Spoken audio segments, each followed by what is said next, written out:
It's time for today's episode of the UGASports Live Podcast, recorded in front of a slightly tipsy studio audience at world-famous Champy's Fried Chicken. We will have the latest on Georgia Bulldogs football, basketball, and recruiting. Watch live and send us your questions on the 11 Alive Sports page on Facebook. Be advised this podcast is off the record and not safe for work. Also, be sure to subscribe to the UGASports Live Podcast on iTunes and Google Play. Hey everybody, welcome to the UGA Sports Live Podcast. We are broadcasting or podcasting or however you want to call it here from Athens Ford, the number one place where you need to come and get your next new or pre-owned vehicle, get your certified pre-owned vehicle, which I just did with my 2016 Ford Explorer. I'm joined by Jake Roos, the recruiting savant at UGAsports.com, Jim Donnan, the former head coach at Georgia. My name is Roddy Nabulsi, and we will be your host. Two of us work at UGAsports.com. Coach Donnan basctate. He's the mayor of Athens. Yeah, he's the mayor king. Potentate. I'm the Kirby Smart personnel guy. He's basically here to tell us all the stuff that we don't know, because we're just a couple of idiot writers, and we have an actual coach here to tell us, to explain football to us and to you as well. Go ahead and get your questions in to 11alive.com if you're watching. 11 Alive on the Facebook page. That's where you're probably watching the show. Or if you're listening to it on a podcast, if you're listening, you're working out or driving home, go ahead and get your questions in for next week. Send them to us. You can tweet them at us. You can put them on the UGAsports.com Facebook page, or just leave them on the 11 Live Facebook page, and we will get to them next week. A lot to talk about. It is game week. I noticed for the first time when I was driving over here to Athens Ford, which is, if you've been to Athens and you know where Sam's Club is, where the Sonic is on Atlanta Highway, that's where we are. We're here at Athens Ford. I started seeing the flags on the cars. You saw some Austin P. Governor flags? No. I did not see the Austin P. ones, but it's a Tuesday. Hey, they're ready to go. Everybody's fired up. You go in any place, and if somebody knows you, sometimes people know me, and they say, well, how do we look, Coach? What do we think? All that, usually don't get much of that in the summer, but this week, man, even little old lady from Pasadena walking up to you asking you about it, they want to know everything, and that's great. We created a monster around here, Kirby has. Now we got to feed it. Yeah, I've never seen such anticipation for a season like we're seeing right now. This is, I mentioned in a 321 article, UGAsports.com, this is my 25th year covering UGA. You're old, man. I am old. Well, I remember one of my first jobs, one of my first photo assignments for the Athletic Association was, hey, come to the stadium. We got this guy we need you to take a picture of. And it happened to be the gentleman 2 spots to my left. Yeah. And we were doing his, it wound up being the schedule card, is Coach Donnan holding a helmet. And that was the first time I met you, Coach Donnan, was in the stadium. And there weren't any hedges there. I was pissed off about that. But, I couldn't figure that couldn't wait to see the hedges, and they had them out for the soccer for the Olympics. I couldn't believe it. But they had that granite bulldog there. Oh, yeah, it was a good pick. I had on like a houndstooth coat and on the picture card. That's a long time ago. Yeah, but I'll put it to you this way, though, or I bring that up just to say this. Of all the teams I've covered, this one might have the most talent on it. I've seen top to bottom. Now, I've seen some teams with a lot of NFL talent on it, but I'm just thinking from 1 to 85. Yeah, very good talent, and we just all need to put the brakes on anointing this team.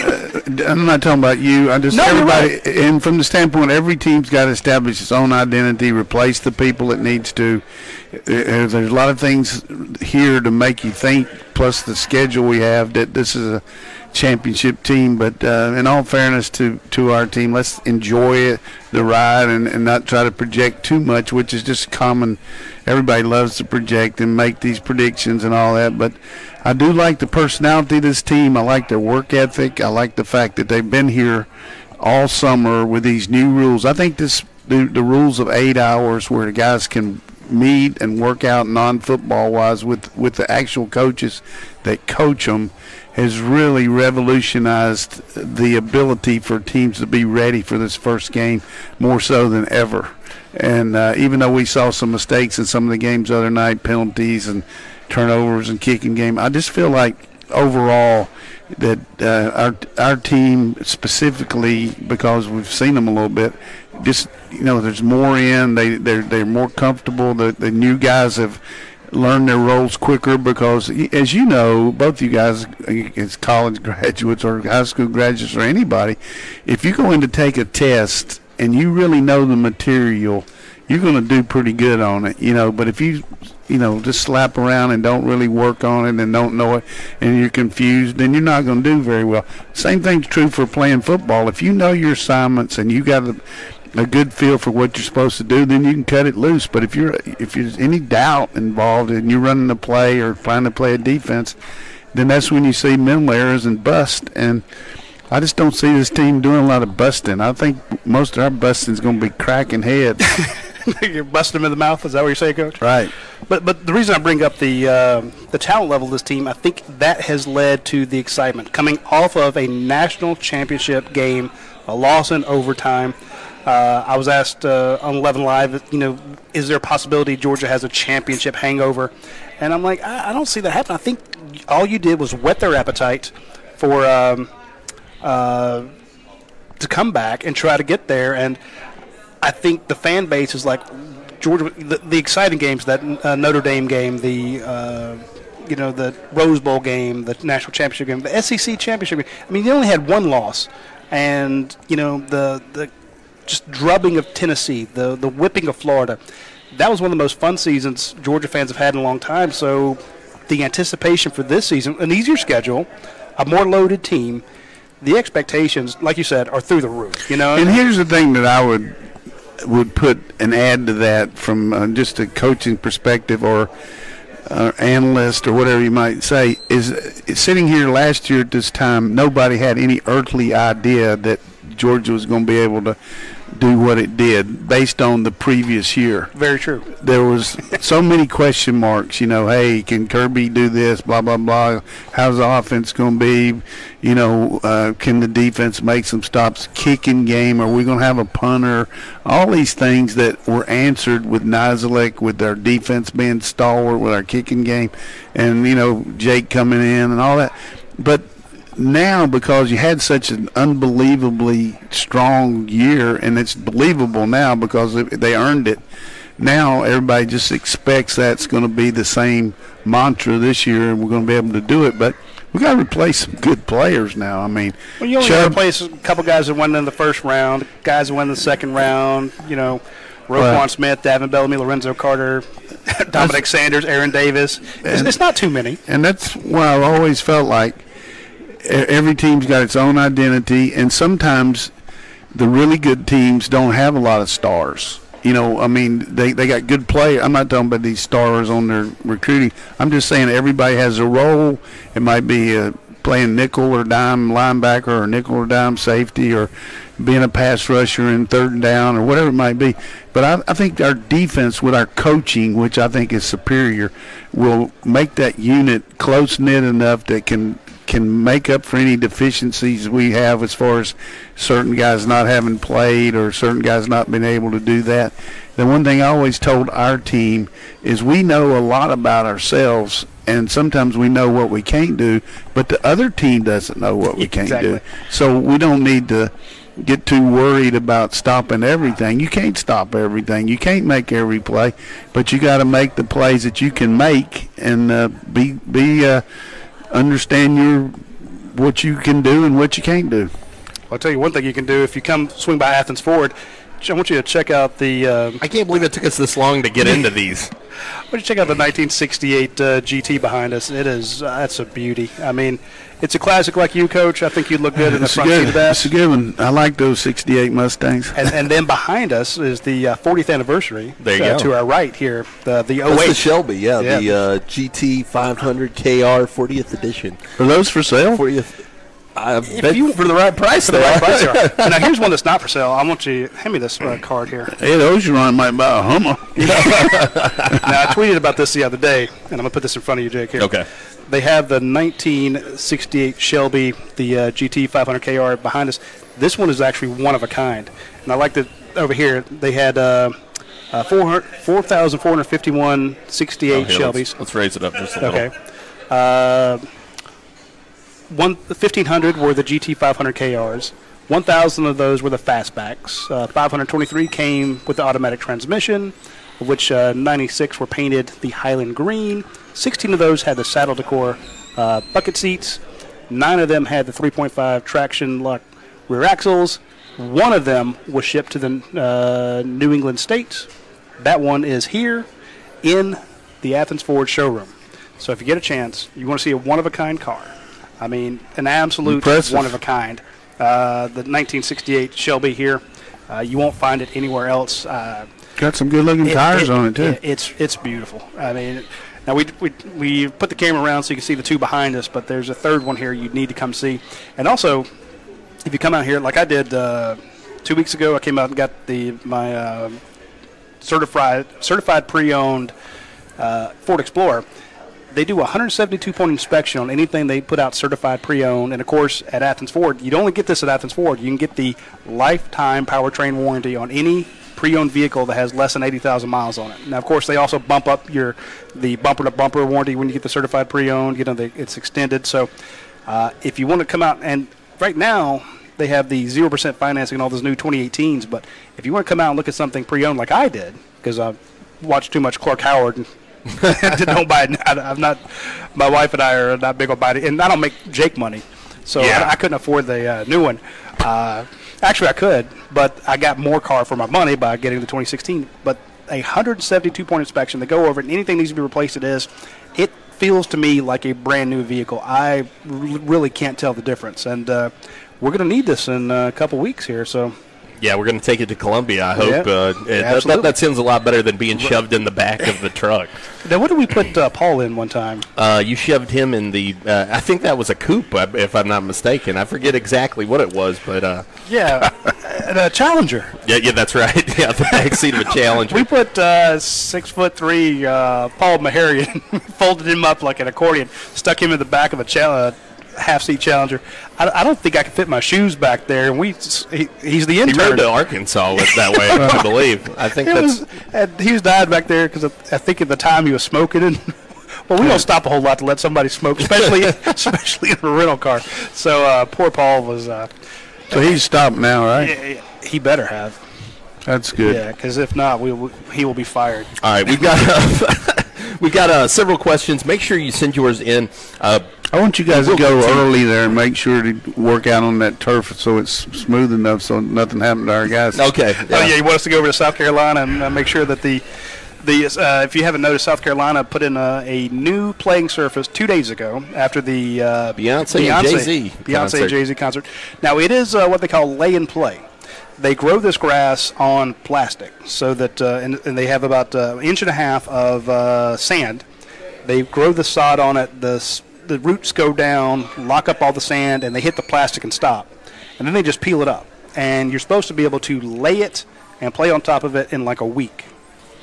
Well, they did that at Tallahassee last year. I know they did the same thing. So, and you know, I remember when Rutledge. You're looking ahead to South Carolina already. Well, I'm just saying, with the track record Georgia tailbacks have had with some questionable sod, be it Neyland Stadium and other places, or in the SEC. I could see why people looking at the tweets coming out of South Carolina about them putting down a new playing field makes Georgia fans nervous. Heck, it makes me nervous. So yeah, no question. So even though it is 2 weeks away, I mean, I would feel a lot better if that sod had been there all summer, or 2, 3, 5 weeks. Because I know that when Georgia replaced their sod one time, they did it with just like 4 weeks to play or something. It was just recently, and they said the same thing. They said, "Look, it's lay and play. We put it down. It should be fine." Yeah, I know we put ours down every year. In the spring, after spring practice, they resod it. And last year, they waited right till their last camp before we had the indoor building. When the indoor building was just first coming up, and they resodded that area again, and it worked pretty well, and it was pretty tight. So we got, it'll be interesting to see. They really, that's how you got the sandstorm involved, wasn't it? They're gonna get real sand this year. Oh yeah, absolutely. Good question here, rolling in from Paul Germer.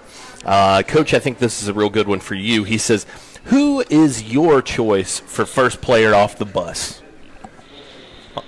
As far as who looks the best? The most intimidating. That's what he wants to know, yeah. Who's the guy that you're marching off and striking fear into the heart of everybody with?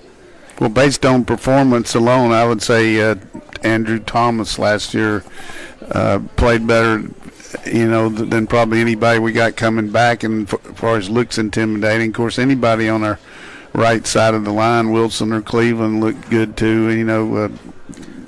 15 looks pretty good just walking around too. DeAndre Walker.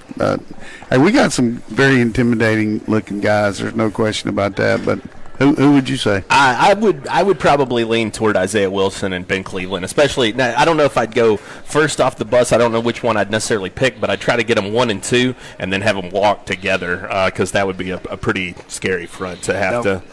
Who are you going with? I'm going with Elijah Holyfield. Well, that's a good choice. Maybe I get it. I understand he may be one of the smaller guys on the team, and he's giving up 6, 7 inches. You're on the guns, eh? Yeah, not just the guns. Just now, he's a good kid, and when he smiles, he just lights up a room. But when he looks fierce, when he's got this game face on, that's an intimidating look. That is a guy who is ready to go. So, because you're not going to get off he's going to be wearing a suit, so you're not going to see the arms or legs or something like that. But his look, I guess he gets it from his dad, but I mean, he just looks. That seems like a safe bet. It'd be nice to have his dad walking beside him. Well, we could do a plan where you get Isaiah Wilson and Ben Cleveland to walk off 1 and 2, and he's behind them. Which is like you're going to have coming around that right side. So, have you ever seen Thomas just standing there though? I mean, he's his arms. He's in such tremendous shape. He's cut so much you don't even know how much he weighs, and quiet guy. But boy, you talk about an efficient player that just. From a coaching perspective, I mean, he's just what you're asking for. And I thought Kirby Smart's comments on him yesterday were very revealing. It wasn't exactly rah-rah, pumping him up, but he said, look, Andrew Thomas, this kid is a very mature sophomore, rock solid, the kind of player you want. Says he leads a lot like Isaiah Wynn did last year in the sense that, it's a very it's a quiet leadership. It's the way that he goes about his business is how he leads. It's not necessarily being vocal. He's not a screamer. He's a guy who just says, hey, this is how we're getting it done. And somebody asked me that about quiet leaders and all that. I mean, and here's the way I see it from a coaching perspective and the way that I think the fans might relate to it. The way you act in practice, the way you respond to adversity, the way you respond to the coaches putting the hammer down, these other guys see it, hey, it doesn't bother him, hey, it must be okay, you know what I mean? So he, as compared to guys walking around, what are these guys, you making me run some more? What are you doing? I've seen this even at the high school level. If you go to a high school game and you don't know who the stars are, watch when the team comes out to warm up. There's always a guy who goes over to the side and is getting a different warm-up than everybody else. He's working with a trainer. He's too good to go through the general warm-ups with everybody else, and that's usually your 4 or 5-star recruit on that team. I'm not saying they all do it, but there's that kind of, I'm better than everybody else. I have to do a different warm-up, different type of stuff. I wouldn't let him on the bus. Well, but they're out there. There's tons of them. Jake's seen them every time. I mean, if I'm having a question as to, okay, I'm looking for a recruit and I'm not sure what number he is, I can watch when they come out and this guy will be off to the side a little bit different. Now, they're not all that way. I'm just saying that it's very often. But to have a guy like Andrew Thomas, to have when you see Sony Michel and Nick Chubb last year leading those drills, saying, look, we're going to do the extra running, we're going to put in the extra time, that is that leadership Kirby's looking for, holding other guys accountable. I saw this in a warm-up the other day. I think it was Trey Blunt had a pass that was thrown behind him. Almost no way for him to catch it. He just kind of threw his hand out to stop the ball. 2 other wide receivers jumped all over him for it. And I'm like, and in Trey's mind, he's like, there's no way I could have spun around and caught it without like blowing out my knee. And Riley Ridley and Terry Godwin are reading the riot act. I'm like, the coaches didn't have to say a word. That's peer pressure's good. Yeah, that's the type of good stuff that we have going on there. So I like seeing that. We got another question here in from Chadwick Ivory. He says, hey, guys, was there anybody at the scrimmage this past Saturday? Anybody stand out? Unfortunately, they had that one shut down for us. We got to go to Friday practice and kind of watch them walk through the stadium. But not. Did they have a scrimmage? Well, here's the deal. They didn't have a scrimmage. And I think Roddy alluded to it a little bit. I didn't really think about it, but in that report you did. But Kirby basically, Hay was in the barn after the second scrimmage. They had a pretty good idea about what everybody could do, and they'd spent all last week working on opponents, different, not just Austin Peay, but some of the things that they're going to see from everybody. So the kids they at least had a look at it, going into game week when they play them. And then Friday they took a more liberal approach to going to the stadium, and the fact they went down there and worked on their pregame routine so everybody knew where they're supposed to be and practiced that.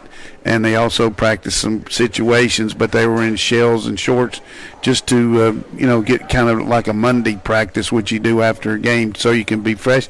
And then Saturday, instead of going to the stadium, they just went over to the Buttsmere practice area and worked on Tuesday type practice, which is a harder practice from the standpoint of prep for the week. You're really putting in everything. So then when they started again on Monday after a day off on Sunday, they were able to refocus, but they'd already had some really hard work on Austin Peay. And that was my point, the reason I put that in there, because if you take that final Thursday, Friday, Saturday in years past, that last Saturday is a scrimmage before they put in their final scrimmage, and then they go into game week. A lot of guys almost feel like, okay, that's the end of camp, and we've seen them go downtown. Yeah. We've broken a lot of bad stories on the final weekend before the season starts. Sure.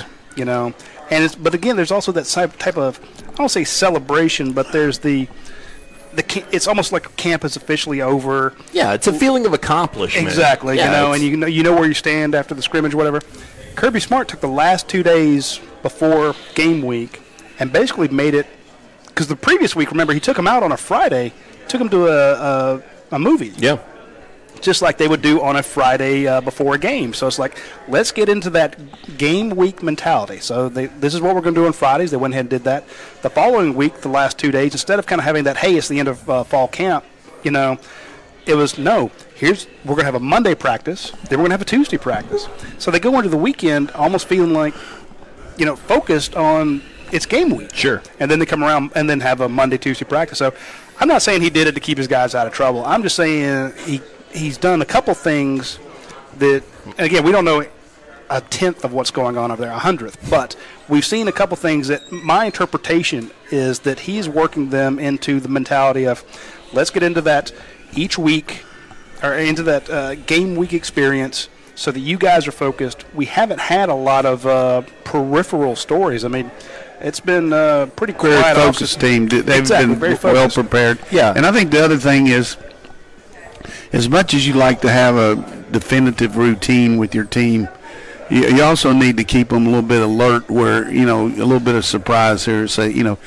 everybody's thinking, well, we're gonna go out there and kick some butt Saturday, big scrimmage and all, and then all of a sudden, last week on Friday, I know they had a really hard practice on Friday before the scrimmage. Yeah. So this week they did the exact opposite, took it easy with a Monday, and so you keep them guessing a little bit, but also you come there every day in anticipation of what's going to happen, and then all of a sudden it happens a little differently. Then that's part of playing football, being able to adjust to different things that happen in the game. The same thing about your practice opportunities. I want to speak about adjustments real quick.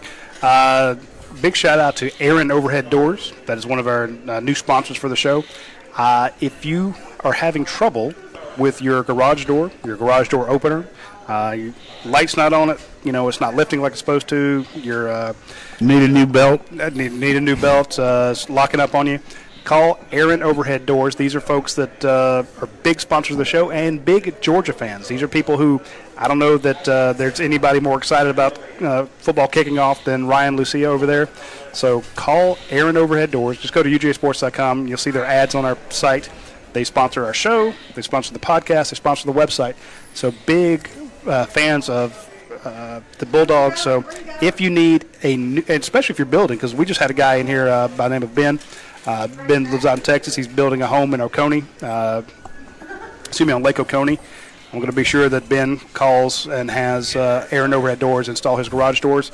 If you get a chance, swing by, check those folks out. They do, especially if you want a new one, they have some, I just call them artistic. They have some doors I've never seen before. When you click on their website, air and overhead doors, and the options that they have to make your house prettier, because usually a garage door is not exactly the most attractive thing. Yeah, but they have some beautiful doors over there, stuff that's really exciting. And I also like they had one where for people that have those outside counters, you cook in the kitchen and then you can serve outside on a bar. They have a door that opens and closes for that, so so you can just do a pass-through. So they can come up with some neat stuff, so check them out. Jump into another question. Yeah, I think this is a really good one from Josh Rowan. It's something we haven't maybe necessarily discussed all that much. He says, who do you think leads the team in interceptions this year? Baker is an easy answer, I guess, but I'm not sure he'll be challenged very often. So, I think that most people, they tend to go with the guy that they know the name. Obviously, DeAndre Baker is that guy.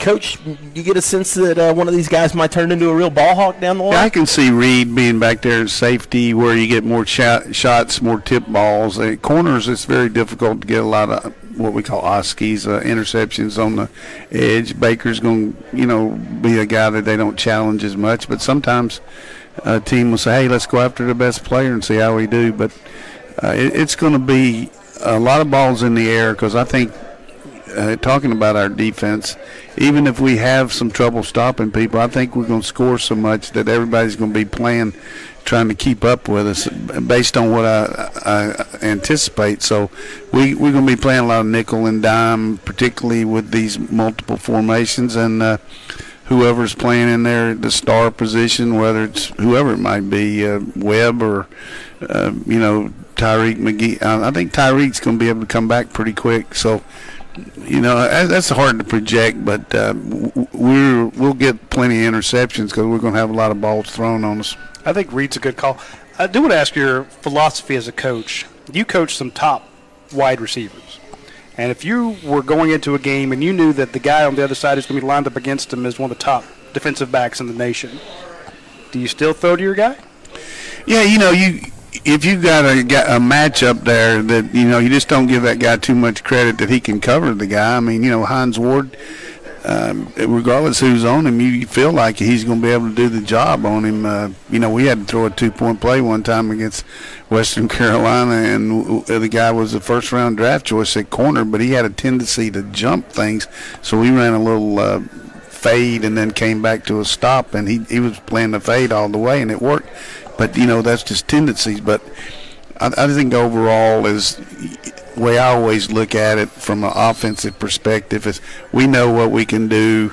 Let's make them prove they can stop us. But you don't want to go against a brick wall. If you got Champ Bailey out there, you're not going to challenge him too much. I mean, he might make one bad play over every 500. Well, I guess that would be my question. If you were, coaching Hines Ward and you knew Champ Bailey was across from him, do you go to that side a whole lot?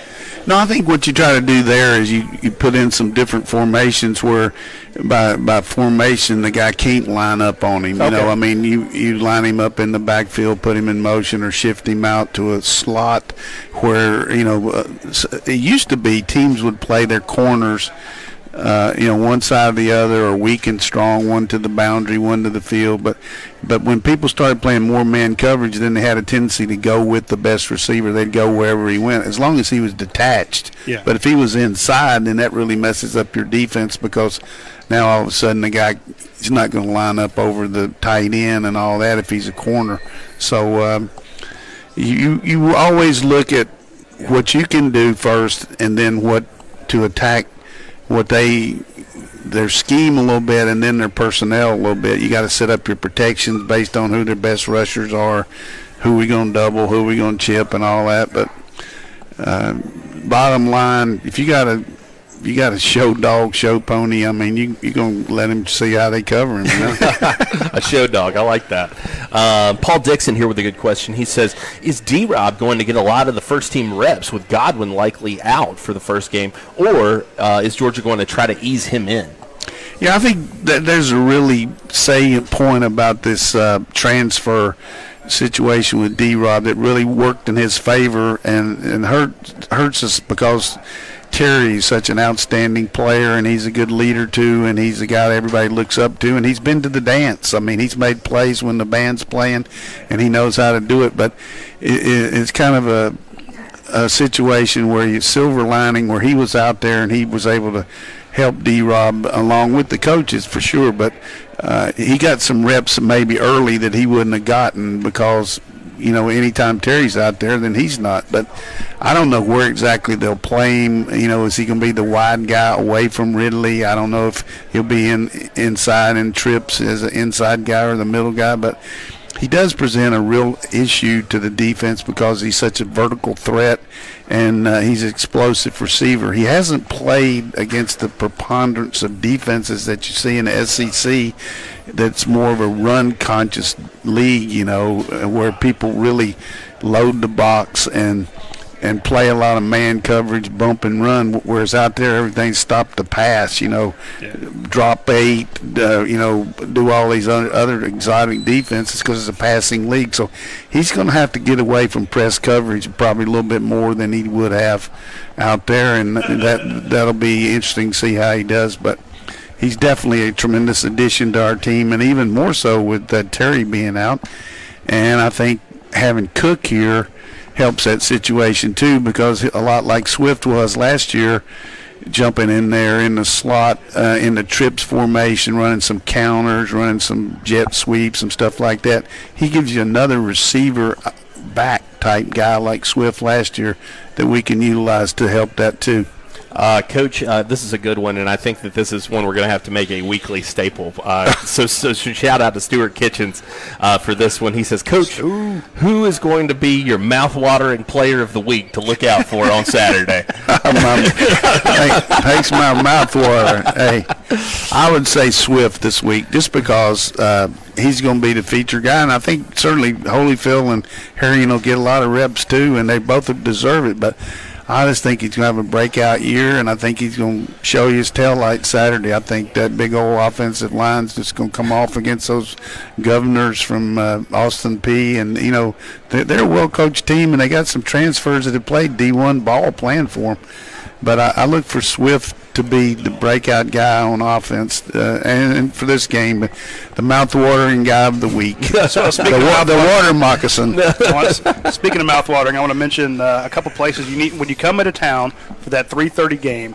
There's a couple places you need to stop by. Of course, Champy's. We're normally there on Champy's. And if you're going to have your tailgate set up, swing by there. They will hook you up with the best fried chicken you've ever had. Huge. They got great tailgate boxes. Yes. They'll hook everything up. Take care of it. Don't waste your day cooking and slaving away over. Don't set up a grill. That's just. Do you have to pre-order those, or you can just go by and get them? How does that work? You can go by and get them. Yeah, give them but you know, give them a buzz and they'll have them ready to go for you. Say, hey, look, we're going to. What all does that entail? What, calling them? No, I mean, what's in the box, man? What's in the box? They can do any mixture of stuff. Baby chicken. They can do any mixture of stuff that you want. What's in the box? No, they have. You could get catfish if you want it. And sure. And for Roddy, I know we'd have to have some tamales. Absolutely. I want the 8 plate of tamales. There you go. But no, their fried chicken boxes are great. They got the bread in there and all the sides you want. Those are fantastic. But I also want to say, if you got it's a 3:30 game, so you're going to need lunch or you're going to need at least eat afterwards. Swing by Your Pie. I mean, those pizzas are fantastic. You get it custom made, so if you're taking like 5 or 6 different people in there, you don't have to worry about what do you want. Well, some people don't want pineapple, some don't want onions, some don't want mushrooms, some don't want this, some's a vegetarian. Everybody gets to make their own, or they can get a salad or a sandwich. So there's a lot of different options if you go out to Your Pie. What I want people to start doing, though, is thinking about Your Pie not only as a place to eat, but I want somebody to get a franchise, and from the show, they said I got the idea from watching the UGASports Live podcast to get a franchise. It's about 58 now.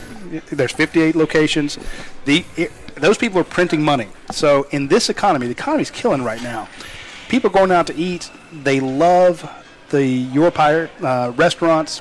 So if you're looking for something to do, you want to change your vocations, be your own boss, get a Your Pie franchise. Be my own boss. That sounds Can good. you get beer in there too? You can. You can. Absolutely. And They got any of our Come on with academia here. When you go to academia, the cool thing about academia is they are in, the Europi restaurants. They're also in Champies. And that's the reason people say, well, why do you have 3 advertisers that are all restaurants? I'm like, well, they all work together. The Europi people come into Champies. The big all the 3, time, man. Vice versa. The big 3. And then the academia beers, if you go into Europi or Champions, you can get an academia beer.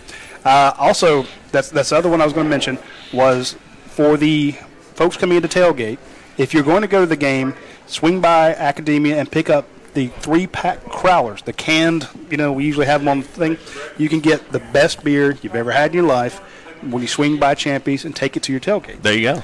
Here's the other thing, if you're not going to the game, because not everybody does, but you want to watch it, you can swing by there and have some of the best food. This is voted, Athens best new restaurant in Athens.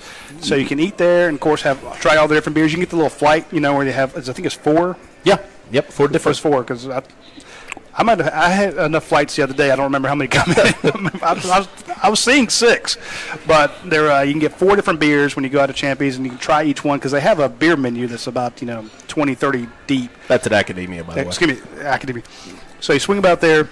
And you try all the different beers, and it's fantastic. Watch all the games. They got every game. They got them on, so you can watch the Georgia game there. Or if after the game, you want to stop by and have dinner, swing out to Academia. It's also here on Atlanta Highway, not too far from Athens Ford, so swing out to them as well. Chad Ivory, again, with another good question here for us. He says, Coach, do you think that we can expect crispness in the execution of offense and defense against Austin Peay?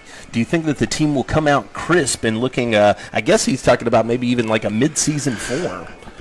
You always hope that you can go out and execute to your max, but sometimes you can, and sometimes certain things happen, and you're going against a team that, any way you look at it, this team is outmanned. They're well coached and all, but they're going to take some shots at you, take some chances, run some defenses, to really what we call butcher knife bandit, where they really just bringing everybody, trying to cut you up, and so you're going to they can make you look bad, because they don't do anything conventional sometimes. But that's what I would do as a coach if you're outmanned, try some things. So maybe not be quite as crisp on some of those things because of the things they do, and then as the game progresses, if it gets out of hand, then some of the second, third guys might not execute like the first team does too.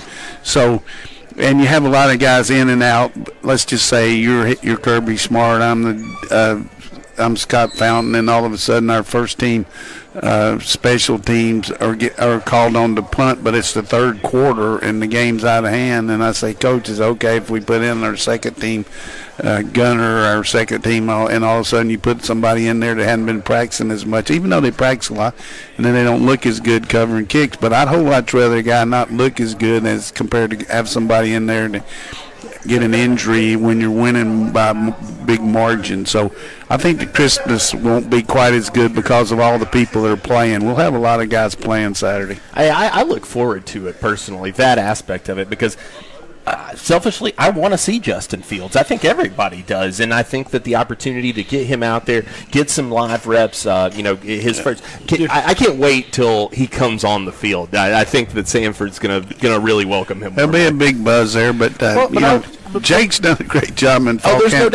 No doubt. But I think there's a big expectancy level of what he can do, and I think we'll really keep it under wraps too, because we got South Carolina coming up. I think we'll be about as vanilla as a vanilla milkshake. So keep it. I was about to ask you, not exactly what you expect to see from them, because I didn't think they tipped their hat too much. But what is the margin at which you go, let's put the second team in? 21, 28, 35? And I'm not taking a shot at Austin Peay, but I think it's fair to expect Georgia to score to have a 4-touchdown lead. Well, you just never know about that. It always worried me in those runaway games. You start talking about when are we going to put these guys in. I think based on the competition that Kirby really has in camp, I don't think they're worried about playing second team players in the O-line or in on the defense and all that. Hey, we run 2 and 3 deep on defense all the time at the front, so there's nothing wrong with putting the second O-line in there as a group and seeing how they can do. But But you have a point. I don't think the score is going to dictate that near as much as it normally would because of who we're playing against. I think they really want to see what some of these guys can do. Okay. So we'll see some of these younger players earlier than if the opponent was a conference game or something like that. Yeah, I'm with Jake. Of course, I want to see Justin Fields, but I also want to see Channing Tindall. Sure. I'd love to see Otis Reese get in there. See Quay what he Walker. can do. Brenton Cox, though, I see him actually kind of playing more right off the bat anyway. But like I said, he's a freshman too, so what difference does it make? Well, I'm just saying, I don't think the game needs to get, I won't say out of hand before you'll see him get in there. I see him getting in earlier, And I'm not arguing about that, and I'm listening to you, but I also know that 15, Devontae is such a good player, and Jake is such a good player. So why should Cox? We worry about putting Justin in and not worry about putting Cox in. No, I'm not thinking against them. But if they've been out there and you're up 35-7, at some point it's like, okay, well, we need to, like I say, you don't want to have an injury when you're up by 4 or 5 scores. Right. So you take those guys out. Hey, you did a great job, guys. We've seen what you can do. Get rested for South Carolina. You got them next week. I don't want to say the season hinges on it the following week, but it does. A loss to South Carolina is just takes a lot of wind out of the sails. Hey, you're looking at the preaching to the choir on that one. Just saying. So you wind up sitting those guys, but then it will be fun. Because a Bulldog game is not that exciting for the fans, but when you start bringing in some guys that, hey, let's watch and see what Otis can do. Let's see what Channing Tindall can do. Hey, look, here's Quay Walker. Let's see what Quay Walker can do. Anything we've been talking about him for 9 months, a year or more. Some of these freshmen, we've been talking about some of them for years. I was about to say, how long have we been talking about Jamari Sawyer since he was, a freshman? Yeah, definitely. So we've been waiting 4 years to see him out on the field, so we're kind of excited about seeing what he can do. I think you'll see him Saturday early. Yeah, well, not because of the score. I just think overall that these guys have practiced so hard and they know what they can do. They've gone against their first-team defense. They've gone against really good players, and they've gone against the first-team offense.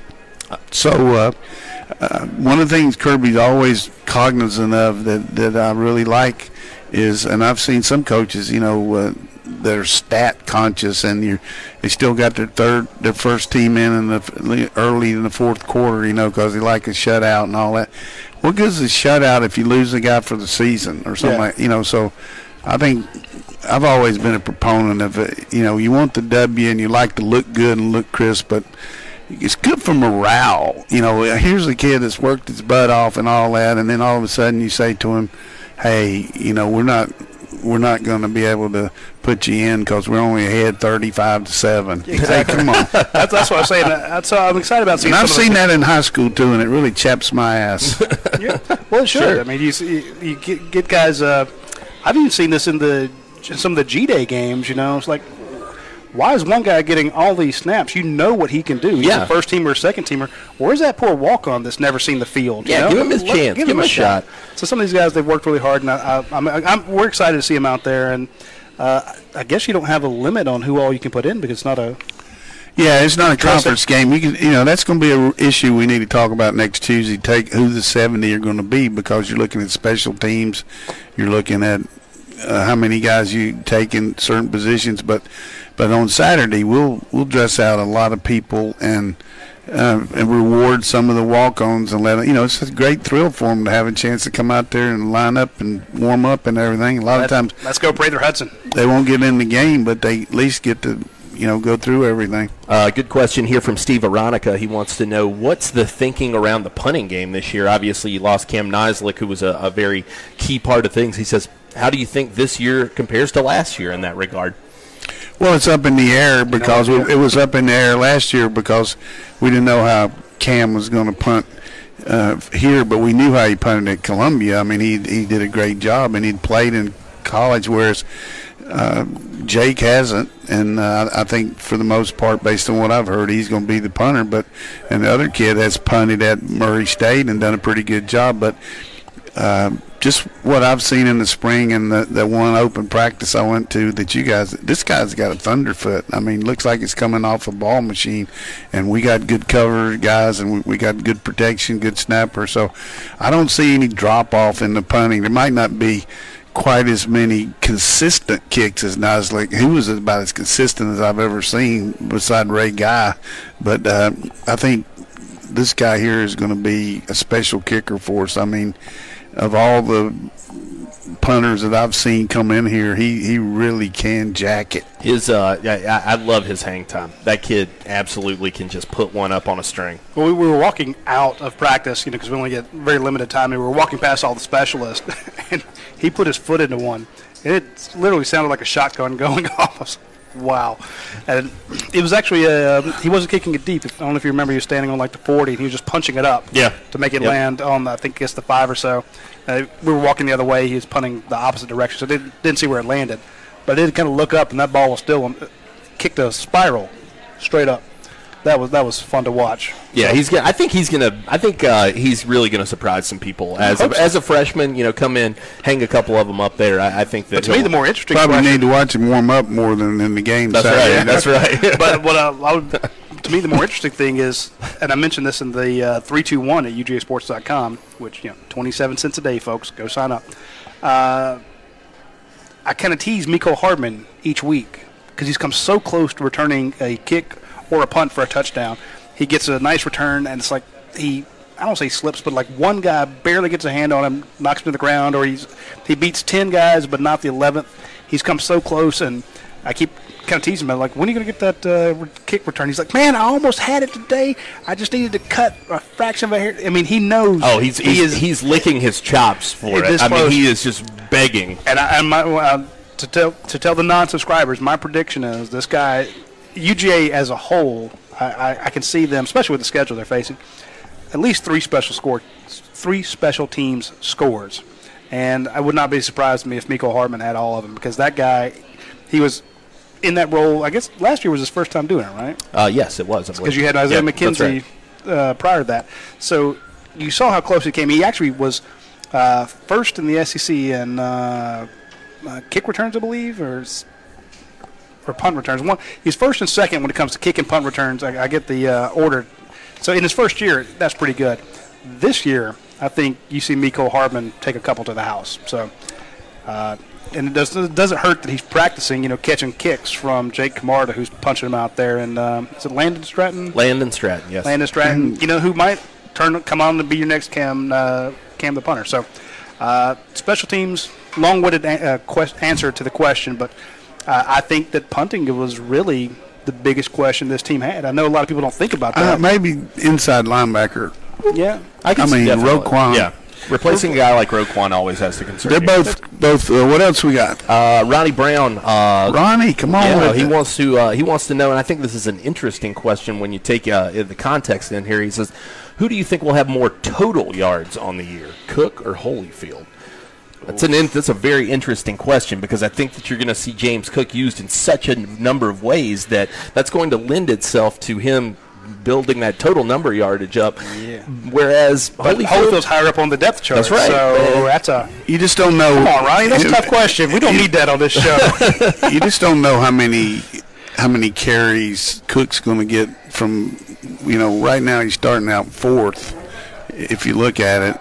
And you don't know how many carries he's going to get, but you also don't know how much he's going to play in the slot if Terry's going, So, but he's capable of explosive, I mean, it might take somebody 6 carries to get what he can do in one long, reception. So I think he'll do a good job of making explosive plays. But, right now, Terry and McCole are, more in the mix of what they're doing. And then Holyfield's going to get a lot of carries just like Michelle did with Chubb, so we're going to see that. And then Harrion, very steady. I mean, he can do it too. So hard to be Karnak the Magnificent on that one. I'm going to say I'm just throwing this out there. I think I'm going to lean toward James Cook just because I think of the variety of options he's going to get. I think that he's going to have the possibility to maybe get some kick return yards, maybe some punt return yards. The total yardage, if that's what we're talking about. Holyfield can get some kickoff returns. That's true. I'm going with Holyfield. Okay.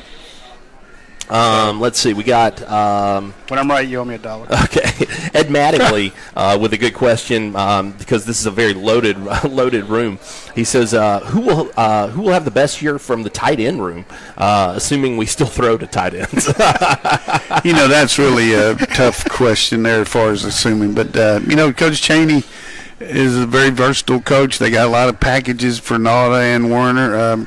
We see Luke Ford coming out there and doing a good job, and the other kids done well too. Had a good third scrimmage, but I think you just normally end up with those guys catching more passes when basically your run game is set up to be a little more perimeter oriented than our game last year was more inside zone and stuff like that, which we might be this year. I don't know. I don't know what the game plan is, but I know Nala and Warner will flourish against two deep looks where they can split the middle, and we might see more two deep trying to defend their passing game as compared to man free safety and all that people in the box defending our running game last year. And so you throw the ball to the outside a lot more when you got all those guys goosed in there on you. That's a little philosophy there. No, I like it, and I think you're right. I think this is Isaac Naughta's year. To your point about we don't know what the play calls are going to be, which we never do, which is why we don't grade the coaches when we give out position grades at the end after each game, because we don't know what they called. We don't know if what was executed was what they. We don't know if it's an execution issue or not. So I wonder how the fact that Jim Chaney is now coaching those tight ends. If maybe, I don't want to say out of sight, out of mind like last year, but the fact that he's talking to him every day, coaching him up, I don't know that he has any more faith in him or less, but maybe he's like, maybe he's a little bit more familiar with him and gives him the ball a little bit more. Sure. That could be happening, they come in there and see him more, but it's all based on what the defense gives you and what's out there and, who the supporting cast is and what else we got, it'll be interesting to see, how they defend us this year. I got one for you, Coach. This is always one of my favorites. The standard, I don't say message board or Twitter fan, but I see this a lot. Hoping that the defense hoping that your offense comes out and will impose your will. Go out there and impose your will on the defense. Don't take what the defense gives you. Impose your will on the defense and make them do it. Well, there's a lot to be said about that. There's some times when you're not really worried about what they're in. We're going to go up there and show them that we're going to get after them, and you don't have to have the perfect play call. We're just going to go out there and be physical with them. And, sometimes you try to get too technical and try to have the perfect play, and you screw yourself up getting to the lay of game or looking unsure about what to do. I think there's a real fine line there about being, technical and game plan and all, but also being physical. And, back in the old days, a lot of teams didn't even check off much. You just went up, whatever they're in, you ran it, but you out-executed. But now there's no need batting your head up against the wall. So I think imposing your will is good, though. Going out there and say, hey, we're a physical football team, and that's been Kirby's deal ever since he got here. We're going to be able to run the ball and stop the run. And the teams bully ball, as Jim Chaney calls it. The teams that can do that usually are winning. Ronnie Brown with another good one here for Coach Donnan. Ronnie, he says, Coach, as a head coach, what is the most important thing you're looking for in Week 1 other than staying injury free and of course winning the game? I'm sure. Yeah, I just think you're setting up the standard for the whole year. You're basically, it's kind of like when you go out and you buy a new suit and you can't wait for everybody to see it because you really feel good.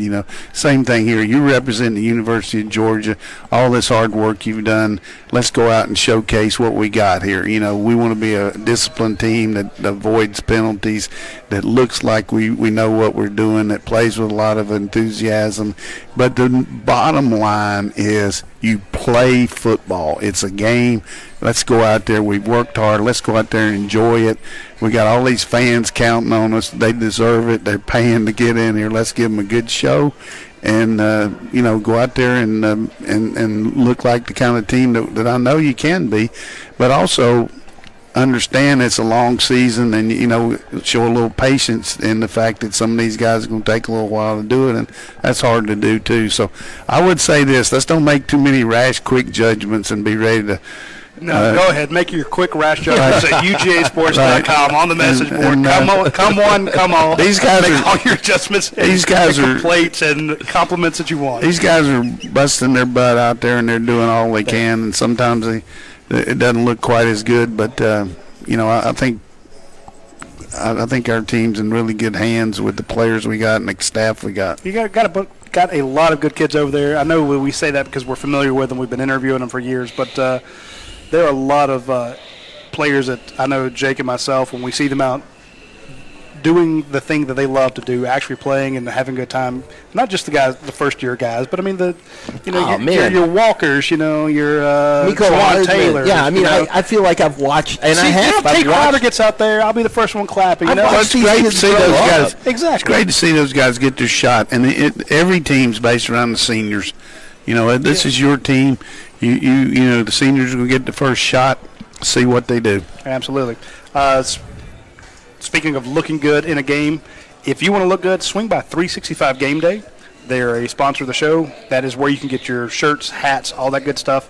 If you order today, you can probably get something shipped to you before you come up on Saturday. Yeah, you can probably get the priority shipping. Yeah, do the priority shipping at 365 Game Day. You can always go to Rivals. Go to UGASports.com, click on the Rivals fan store at the top, and they have, I think, almost 2,000, 3,000 items that you can buy. Jeez. But and I think we get a small cut of that. But the bigger sponsors of our show is 365 Game Day. So swing out there. They have just as much stuff. And, again, the guy that runs it, huge Georgia fan. The guy that he will take care of you. The customer service out there is unparalleled. Also, big shout out to Cable East out in Statham. Robert, thanks for sponsoring the show. We really appreciate it. All right, I want to close up on this one. I think this is a really good one because Roddy, this is your 25th year covering Georgia football. Chris Lambert, best intern in the nation, wants to know. He says, Roddy, can you give us your favorite story from the past 25 years? What has been the best story of all of this? God, that's impossible. You gotta give me a lead up to that, And nothing just jumps off the page to you? No, I mean, last season probably stacks up pretty high. Well, I said last season was the most fun I've ever had doing this. But, I mean, I've been there for just absolute heartbreak, and I've been there for, amazing wins at the end. I've seen things happen in practice that, personally, I think this would probably be my best one ever. Would be, Dave points out that 97 game against Florida. That was pretty good, Watching Who won that game? I don't know. Who won that one, Coach? That was one of the best, and especially considering I started going to Georgia-Florida games in 1990. Georgia's not exactly had a stellar thing. So, I always feel that I'm the one that screwed up the whole Georgia-Florida series I started going. Yeah, I'm the bad juju. I guess the coolest thing that's ever happened to me personally at any of these was when Mark Richt had the team at the pool one time, and they had all jumped into the water. Then they came out. The team, all the players themselves, started chanting my name, wanted me to jump off the high dive. Did you do it? I did. Did you do a gainer? Or No, I went up there and almost chickened out. But I'll give Mark Richt credit for this. He turned to me, and you could tell why he was a good closer when it comes to recruiting. He was like, Roddy, this is something that you will look back on this one moment in your life. And if you don't do this, if you back out, you will hate yourself for the rest of your life. And I'm like, way to put that on somebody. Wow. Coach. But he was right. Yeah, sure. And I'm terrified. I'm absolute. It's like 3, 4, 5 stories in the air. I don't want to jump off that thing out into space. But I did it. But the players chanting my name, asking me to go off the high dive. Shows you you're the man. That they actually, like, hey, we like this guy enough, And again, I've written bad stories about them, and broken some stories they don't want, But it was a nice compliment, you know. So I think that was one of the coolest things I've ever seen in my 25 years was that kind of camaraderie. But again, they know that I'm going to hold their feet to the fire if they're, it didn't change our grades the next week, So anyway, I'll tell you what it was for me, certainly winning that Florida game, but for me was the day that Kirby was hired. Here's a guy that played for you and paid the price of being a good player and worked hard as assistant. That was a very proud moment for me as far as Georgia football. I will give you one other thing. And I know it's because it's recent, but watching the redemption Sony Michel got in that Rose Bowl game, a guy who had hardly ever fumbled the entire season. Yeah, sure. And then he has that just devastating fumble in the Rose Bowl game, but they hand it to him in overtime, and he takes it in for the win. That kind of just to be at the pit of misery, and then to come all the way back to be the winner. That just did my heart good to see that. You see guys who struggled, had troubles, then by the end of their career, they're a starter and they have it. And they came a long way.